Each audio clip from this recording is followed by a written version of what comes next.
भाग शहर की आवाम कई सालों से गंदा पानी पीने पर मजबूर। महकमा पीएचई भाग आवाम को साफ पानी फराहम करने में मुकम्मल तौर पर नाकाम। भाग शहर की आवाम को वाटर सप्लाई के जरिए साफ पानी मिलना एक ख्वाब बनकर रह गया। तीन तीन वाटर सप्लाई स्कीमें करोड़ों अरबों रुपए खर्च करके तो बनाई गई, लेकिन भाग की आवाम को साफ पानी न मिल सका। शहरी आज भी मुज़र सेहत पानी पीने पर मजबूर है।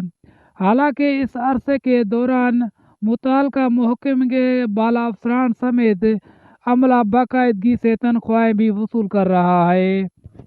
शहरियों ने वश न्यूज़ से बात करते हुए कहा कि वक्त जो है वाटर सप्लाई भाग में ये जो प्लेटें नज़र आ रही हैं, शमसी प्लेटें, ये आरओ प्लांट भाग वाटर सप्लाई की हैं और ये तकरीबन खतीर रकम से नस्ब किया गया आरओ प्लांट है जो गुज़श्ता कई अरसे से गैर फ़ाल है।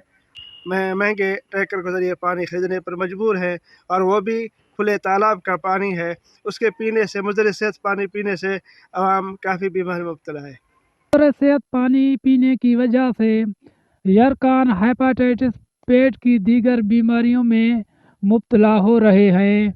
अवामी हलकों ने वज़ीर आला बलोचिस्तान, चीफ सेक्रेटरी बलोचिस्तान आला अदलिया से मुतालबा किया है कि भाग के शहरियों को साफ पानी फराहम करके रिलीफ दिया जाए। कैमरा टीम के साथ राहत हमजा, वश न्यूज़, भाग।